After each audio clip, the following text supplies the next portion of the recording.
Good evening. January 9th, 2023. In the Wall Street Journal today, an article was entitled, "Experts are Fueling Distrust in Vaccines." This is an article written by Alicia Finley. Again, the Wall Street Journal today, January 9th, 2023. The title, "Experts are Fueling Distrust in Vaccines." They're saying the quiet thing out loud. Try these words out. The more the experts deny or ignore what people see with their own eyes, the more people will ignore their counsel. So, if people are going to ignore their counsel, you would say the public trust has been fractured. When we see this, Wall Street Journal come out and say this today, they didn't just reference experts. They also referenced so-called journalists. I think many of us would have a bone to pick with a variety of journalists who have not performed to their vaunted reputation of what a journalist is. I could list off easily a handful of journalists who've written just crap and didn't research it, didn't ask any questions, used words glibly, almost as if they said it was so, it had to be so. For instance, if you look up in Webster's dictionary, misinformation, what it'll lead with is incorrect information. If you look up disinformation, it will be false information deliberately spread. There are miles in between misinformation and disinformation. But to hear or read some of these journalists, whether you're talking on TV, radio, or in legacy media, you wouldn't get that. So let's dive in. Let's talk about the experts fueling distrust in vaccinations. This is an article yesterday, the Washington Post. The title is New Variant XBB.1.5 is most transmissible yet, could fuel COVID wave. This was written by Fanit Narapoli and Lauren Weber, and apologies if I mispronounced your name, and this was yesterday. Here is what Dr. Ashish Jha, the coordinator of the White House COVID-19 response, said. For folks without a very recent infection or a bivalent vaccine, you likely have very little protection against infection. This is what Christian Anderson, a professor in the Department of Immunology and Microbiology at Scripps Research Institute, said. Things like boosters are always beneficial.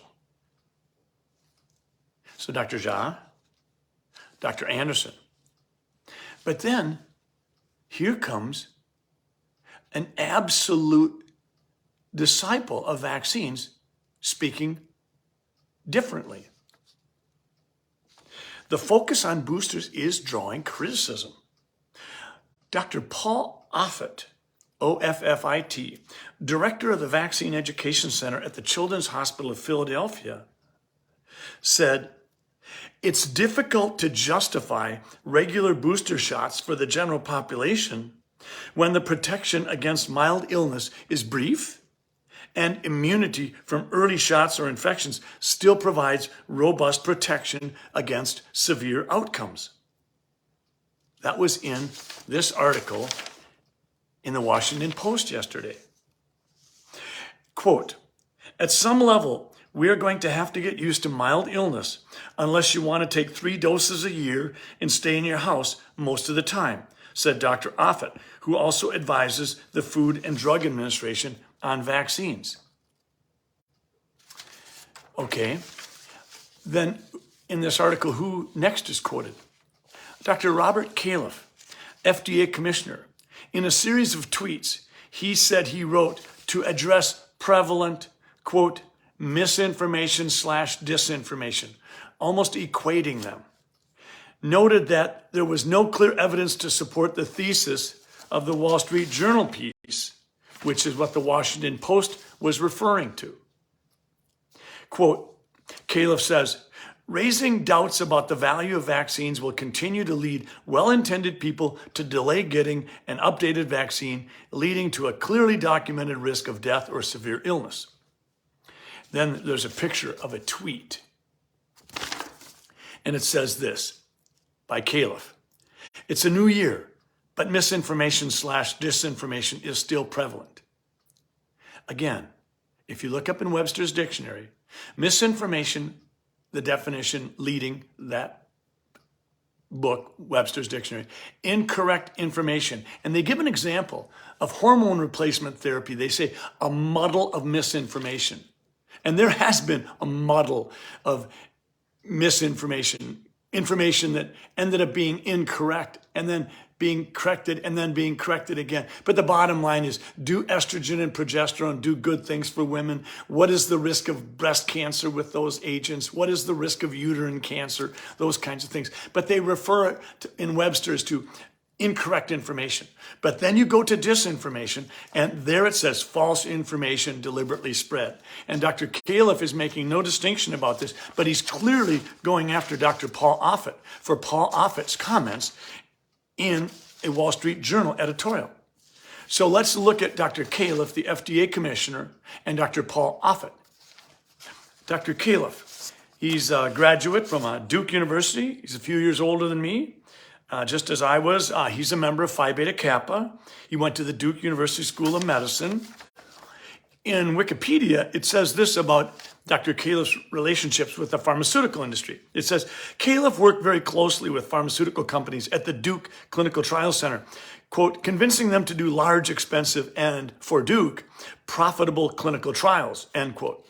He was a paid consultant for Merck, Johnson & Johnson, GlaxoSmithKline, AstraZeneca, Eli Lilly from 2009 to 2013. And the largest payment he received during that time was $87,500 by Johnson & Johnson in 2012. From 2013 to 2014, he was paid a total of $52,796 from Merck, Amgen, Hoffman La Roche, Janssen Pharmaceuticals, Daiichi, Sanofi, Bristol Myers, and AstraZeneca. You can ask the question, are there any pharmaceutical companies he didn't consult for or get paid by? Forbes wrote that his close ties to the drug industry were why he was not nominated for the FDA commissioner position in 2009. Califf's ties to the pharmaceutical industry were criticized by the magazine The American Prospect and Democrat Senators Bernie Sanders and Joe Manchin, who announced their intention to vote against his 2021 renomination. So that's Dr. Califf. Let's look at Dr. Offit. Now, I don't agree with Dr. Paul Offit all the time, but I am not going to question the fact that he is a giant in the world of vaccinology. So, Paul Offit says he is standing up for science. I think we've heard that one before. Wasn't it Tony Fauci, if you're not following me, you're not following science? Okay, so here, the Philadelphia Inquirer, that's this article. And it was written, this was a couple months back, November 8th, 2022, by Jason Laughlin. He says this, Philadelphia's most prominent immunization expert isn't planning to get the latest COVID-19 booster shot and doesn't think most others need to either. Dr. Paul Offit, who is among the Food and Drug Administration advisors on which vaccines the public should receive, disagrees with the current recommendations of the White House, the FDA, and the CDC that everyone over the age of 5 should get the new vaccine. Offit says he's standing up for science. He thinks the new vaccines are safe, but notes the Biden administration issued recommendations without strong evidence they offer significantly greater protection than the shots being given since 2020. Said Dr. Offit, this product was grossly oversold. He voted in the minority on the FDA's panel of independent experts when it voted 19-2 in June to recommend the COVID vaccines be used for boosters, and it should be updated to be a bivalent vaccine now being offered across the nation. So Dr. Offit was one of the two voting against that recommendation. The government's handling of this new COVID-19 vaccine frustrates Offit. Dr. Offit's advocacy for vaccines in books, lectures, and opinion pieces, including the Philadelphia Inquirer, is grounded in his commitment to trust the conclusions of the scientific method wherever they lead. So this is Dr. Offit. He was very involved with the development of the rotavirus vaccine. And the rotavirus vaccine has its own colorful history. Dr. Offit says he welcomes disagreement. He readily admits when he's wrong. You see, what Dr. Offit is doing is exactly what we need to be doing. We need to be having a real conversation. We need to let the science breathe and recognize that science is indeed observation, measurement, hypothesizing, and then creating experiments to determine whether or not the hypothesis is correct. And if you are able to affirm your hypothesis, then get someone else in a separate standalone setting to do the experiment again so that they can determine whether or not your hypothesis is correct. Dr. Offit says it's good for the country when scientific debate happens publicly so people understand the nuances and discussions that shape health policy decisions. This isn't what a lot of, quote, experts and journalists, self-proclaimed experts and journalists are doing. They're calling people names. They're lumping misinformation and disinformation together and just trying to denigrate the integrity and the impact of anybody who doesn't agree with them. Journalists have truly atrophied in their willingness to exercise their muscular ability to indeed penetrate deeper than just a superficial level. And to you journalists who are guilty of doing that, shame on you. The FDA has stressed, this is in the article in the Philadelphia Inquirer, the FDA has stressed that human testing was not needed because the new combination vaccine still contains the component from the original vaccines. Offit is also upset federal health officials authorized the doses for widespread use without the FDA advisory committee's input or before receiving robust data on their effectiveness through human trials. After the June vote to update the vaccines used for boosters, which Offit voted against, the agency, the FDA, said there was no need for the advisory committee to be heard from again. Dr. Offit went on to say this: if you're advocating for a position where the science doesn't really support that position, then what happens is you lose trust. I think I've been saying that for years. So let's go back now to Dr. Califf.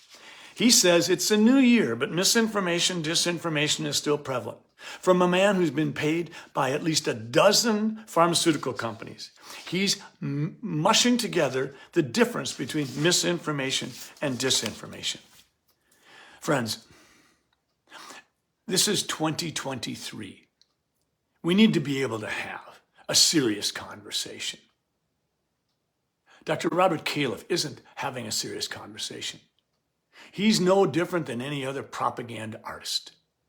Paul Offit, who I disagree with frequently, is coming out and saying, listen, I am a scientist. I am a vaccinologist. I am deeply embedded in the world of vaccines for 4 decades plus. But I recognize that I have to follow the science. And so Dr. Offit should be commended for being willing to go out there and speak and say when he was wrong and when he was right. I think we need to remember that part of the reason the public trust has been broken is because of a phrase called cognitive dissonance. Cognitive dissonance has 2 pieces. One, it has contradictory information. And the second piece is that contradictory information has a mental toll that stems from it.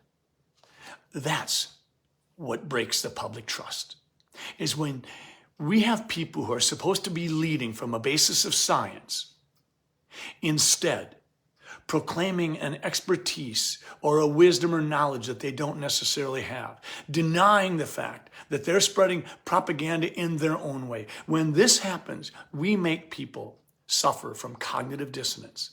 They recognize the contradictory information. They see a Dr. Paul Offit, who has been a resource for the last 3 years, and they see him now being dissed or thrown under the bus by Dr. Jha or Dr. Robert Califf or whoever else, because his comments aren't towing the bottom conventional narrative they want promoted. Where are we at right now today? I would say this. Shame on the experts and the journalists who pompously declare that their perspective is correct and then go out and name call with the word disinformation when the word misinformation, incorrect information, ultimately proven to be incorrect, though at the time it was dispersed, was in fact the best information that person had. That's what's happening. Do you remember the quote from Dorothy in The Wizard of Oz? She said this, "We have done everything you asked of us, so we'd like you to keep your promise. I want to go home." I think we're all ready to go home. But to the journalists and the self-proclaimed experts who aren't doing their homework, who have allowed the fibers of their being to atrophy rather than do good investigative journalist work, shame on you.